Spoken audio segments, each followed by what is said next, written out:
an example of something that happened in St. Vincent and the Grenadines in the 1970s and early 80s.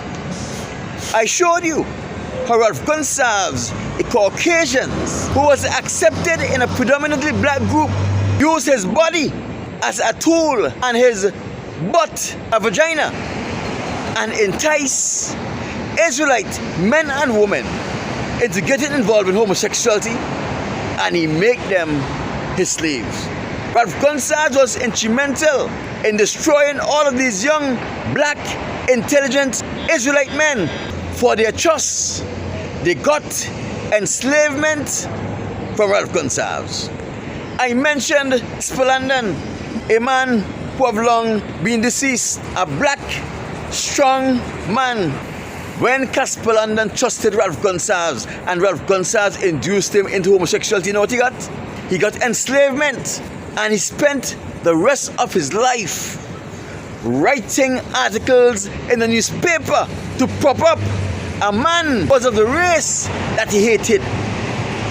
That was the punishment of Spalander for selling his soul and making Ralph Gonsalves his masters and the Satans his God. I told you that in the 70s, Ralph Gonsalves was wanted by Barbadian police authority.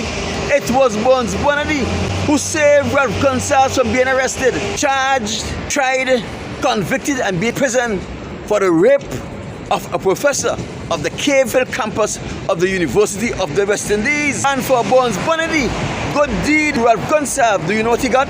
He got to be Ralph Gonsalves' slaves, and now every day he is forced to go on the radio in St. Vincent and the Grenadines and deceived the people who he dedicated his life to as a trade unionist into honoring, acknowledging, and voting for Ralph Gonsalves to manage our resources. That is some kind of reward.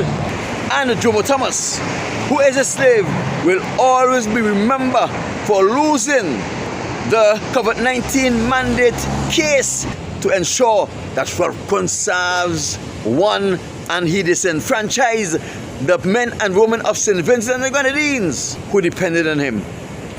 Ralph Gonsalves did not stop at the destruction of Ulimo and the United People's Movement. He destroyed those young men in French's, where he moved and later lived for many years. He destroyed most of the young men in Paul's Avenue, where he operated his business in the Methodist Church building. There is so many things that I know.